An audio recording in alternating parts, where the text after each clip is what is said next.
ہے۔ مثلا میں آپ کو دکھاتا ہوں، جو آپ دعا پڑھتے ہیں رات کو، اللہم بسمک اموت و احیا، تیرے نام کے ساتھ، تو اس میں آپ دیکھیں الف لکھا ہوا ملے گا بسم اللہ کے طور پہ، خاص طور پہ اس جگہ پر اس کا ایک خاص املا ہے، رسم الخط ہے، یہ آپ کو لمبی کر کے بعد جو ہے وہ لکھا ہوا ملے گا، بسم اللہ، اللہ کے نام کے ساتھ۔ تو کسی بھی اسم کے حالت جر میں جانے کی جو دو وجوہات ہوتی ہیں، آپ دیکھ رہے ہیں کہ وہ اس مرکب جاری میں مکمل ہوگی۔ آپ کا اسم اللہ اس کنسٹرکشن میں حالت جر میں کیوں ہے؟ مضاف الیہ ہونے کی وجہ سے۔ اور اسم آپ کا حالت جر میں کیوں ہے؟ حرف جار کی وجہ سے۔ تو کسی بھی اسم کی حالت جر میں جانے کی جو دو وجوہات ہیں وہ آپ اس مرکب میں دیکھ رہے ہیں۔ تو بسم اللہ، اللہ کے نام کے ساتھ۔ ابھی ہمارا پورا مرکب جو ہے یہ مرکب جاری بنے گا۔ اگر آپ اس کا انالیسس کرنا چاہیں تو اللہ آپ کا مضاف الیہ ہے، اسم آپ کا مضاف الیہ مل کر یہ مجرور ہوئے ہیں دونوں، اور یہ با آپ کا حرف جار ہے۔ تو جار اور مجرور مل کر مرکب جاری بنتے ہیں۔ ہماری پوری ترکیب یہ ایک مرکب جاری ترکیب ہے، اور مرکب جاری ہمارا ایک مرکب ناقص ہے، بات پوری نہیں ہوتی۔ بسم اللہ، اللہ کے نام کے ساتھ۔ اس سے تھوڑا سا آگے چلتے ہیں، چونکہ آج ہم نے بسم اللہ کر ہی لی ہے، تو جو آگے الفاظ ہیں بسم اللہ الرحمن الرحیم، ان کو بھی دیکھ لیتے ہیں۔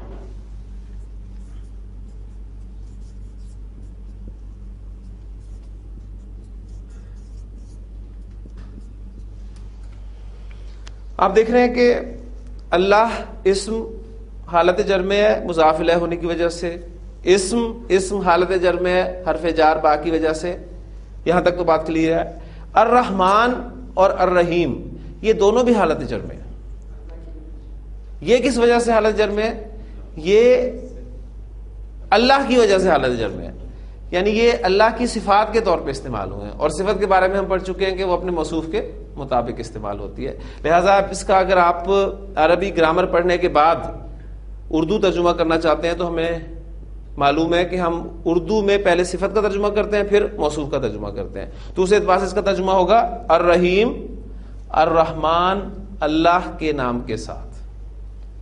اور یہ ایک انکمپلیٹ کنسٹرکشن ہے، جملہ مکمل نہیں ہے، لیکن آپ دیکھتے ہیں کہ قرآن مجید میں لکھا ہوتا ہے کہ شروع کرتا ہوں اللہ کے نام کے ساتھ جو الرحمن الرحیم ہے۔ تو وہ اصل میں بات سمجھانے کے لیے، اور اکثر وہ شروع کرتا ہوں آپ دیکھیں گے وہ بریکٹ میں لکھا ہوتا ہے، اس کے لیے اس کنسٹرکشن میں کوئی لفظ نہیں ہے، اور اس کی حکمت بھی سمجھ میں آتی ہے کہ جو بھی کام آپ نے کرنا ہے، چونکہ وہ اللہ کے نام کے ساتھ شروع کرنا ہے، لہٰذا اس کو چھوڑ دیا گیا ہے کہ اگر آپ کوئی چیز شروع کر رہے ہیں تو اس سے پہلے ایک ورب جو ہے وہ محذوف سمجھا جائے گا کہ اشرع بسم اللہ الرحمن الرحیم، میں شروع کرتا ہوں اللہ کے نام کے ساتھ جو الرحمن الرحیم ہے۔ آپ کوئی چیز پڑھ رہے ہیں تو اقرأ بسم اللہ الرحمن الرحیم، آپ کسی چیز پر سوار ہو رہے ہیں تو ارکب بسم اللہ الرحمن الرحیم، یعنی جو بھی کام آپ کرنے لگے وہ اس کام کو پہلے معذوف سمجھا جاتا ہے اور اس کے بعد اس کی بات کی جاتی ہے۔ تو ایک انکمپلیٹ کنسٹرکشن ہے۔ تو آج الحمدللہ ہماری بسم اللہ ہو گئی ہے قرآن مجید کے حوالے سے بھی، کیونکہ ایک آیت ہے قرآن مجید کی، یہ آپ جانتے ہیں۔ یا دوسری رائے یہ ہے اس کے بارے میں کہ ایک اسم جو ہے وہ اس سے پہلے محذوف سمجھا جاتا ہے، یعنی ابتدائی، میری ابتدا اللہ کے نام کے ساتھ ہے جو الرحمن الرحیم ہے۔ میں نے آپ کو بتایا تھا کہ اردو محاورے میں ہم صفت کا ترجمہ جو کے ساتھ بھی کر لیتے ہیں، اس لیے آپ دیکھیں گے کہ ہمارے بزرگوں نے جو اس کا ترجمہ ہمیں سمجھانے کی کوشش کی ہے وہ یہی ہے کہ بات سمجھ میں آ جائے، حالانکہ جملہ مکمل نہیں ہوتا، اس میں ہے کا مفہوم شامل نہیں ہے۔ تو انکمپلیٹ کنسٹرکشن ہے ہماری۔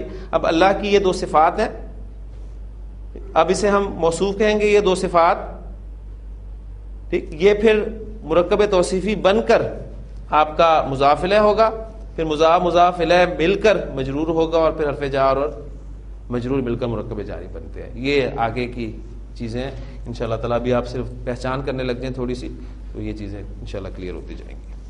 دوسری کنسٹرکشن ابھی ہم نے کر لی ہے تیرے نام کے ساتھ بسم کا، ٹھیک۔ اسم ان کا حمزہ حمزۃ الوصل ہے، لہٰذا آپ اسے پڑھیں گے نہیں، وہ لکھنے میں رہے گا بسمک، اللہم بسمک اموت و احیا۔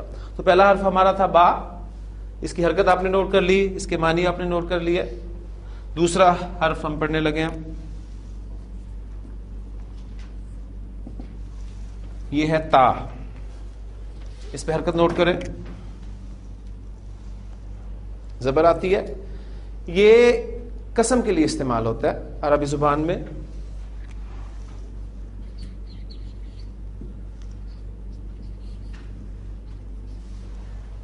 اور اس کا ایک ہی استعمال ہے کہ اللہ کے ساتھ مخصوص ہے، یہ اللہ کی قسم کھانے کے لیے یہ حرف استعمال ہوتا ہے، لہذا اس کی ایگزامپلس بھی زیادہ نہیں ہوگی، ایک ہی ایگزامپل ہوگی، اللہ کی قسم تاللہ،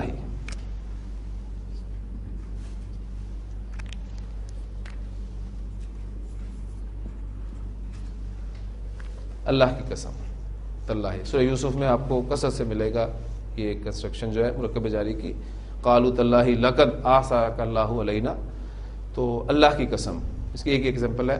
اس کے بعد ہم اگلا حرف جو ہے اس کے دیکھیں۔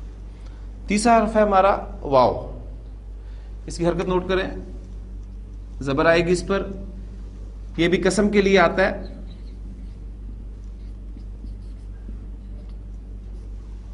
لیکن یہ عام ہے، اللہ کے لیے بھی استعمال ہو جاتا ہے اور دوسری چیزوں کے لیے بھی۔ آپ دیکھیں گے کہ آپ کو قرآن مجید میں کثرت سے یہ حرف جو ہے وہ واو قسمیہ اسے کہا جاتا ہے، یہ قسم کے لیے استعمال ہوتا ہے۔ پہلے تو اللہ کی والی ایگزامپل اس کو دیکھ لیتے ہیں، ہم اردو محاورے میں بولتے ہیں واللہ، اللہ کی قسم، واللہ میں نے یہ نہیں کیا، تو اللہ کی قسم واللہ۔ پھر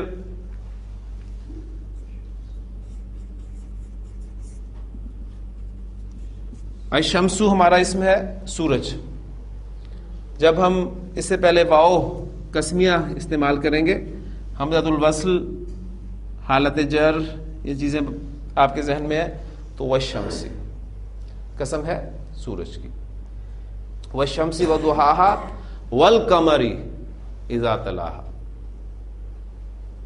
تو اس سورہ مبارکہ کو آپ آگے لے کے چلیں تو آپ کو جتنی بھی ایگزامپلز ہیں وہ آپ دیکھیں گے کہ آپ کو یہ مرکب جاری یعنی واو قسمیہ ملے گا، والشمس وضحاها والقمر اذا تلاها والنهار اذا جلاها واللیل اذا یغشاها والسماء وما بناها والارض وما طحاها، ٹھیک ہے، ونفس، پھر نفس کی قسم جو ہے، پھر اس طرح سورۃ التین میں آپ دیکھیں گے والتین والزیتون وطور سینین وہذا البلد الامین۔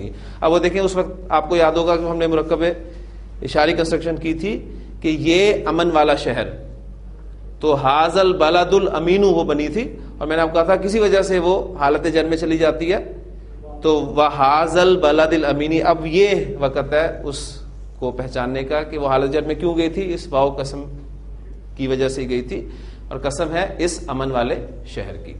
اس طرح وَالسَّمَاءِ وَالطَّارِقِ، ٹھیک، بہت ساری ایگزامپل آپ کو قرآن مجید میں ملیں گی۔ پھر اس کے بعد سب سے اہم ایگزامپل اس کی قرآن مجید کی جو مختصر ترین صورت ہے، سورۃ العصر۔ قرآن مجید کی کل 3 صورتیں ہیں جو 3 آیات پر مشتمل ہیں، ان میں سے ایک صورت یہ ہے سورۃ العصر، اور انتہائی اہم صورت ہے۔ امام شافعی رحمہ اللہ کے اس کے بارے میں جو اقوال ملتے ہیں ان میں سے ایک قول یہ ہے کہ اگر قرآن مجید میں سورۃ العصر کے علاوہ اور کچھ نہ بھی نازل ہوا ہوتا تو یہ صورت انسانوں کی رہنمائی کے لیے کافی تھی۔ والعصر، زمانے کی قسم، ان الانسان لفی خسر، یقیناً تمام انسان خسارے میں ہے۔ تو یہ واو قسم کے لیے استعمال ہوتا ہے، یہ عام ہے، اور تا بھی قسم کے لیے استعمال ہوتا ہے، لیکن یہ اللہ کے ساتھ مخصوص ہے۔ اب ایک واو اور ہم استعمال کرتے ہیں جو اور کے معنی میں استعمال ہوتا ہے، وہ آپ دیکھیں گے کہ آپ کو اس کا فرق معلوم ہو جائے گا۔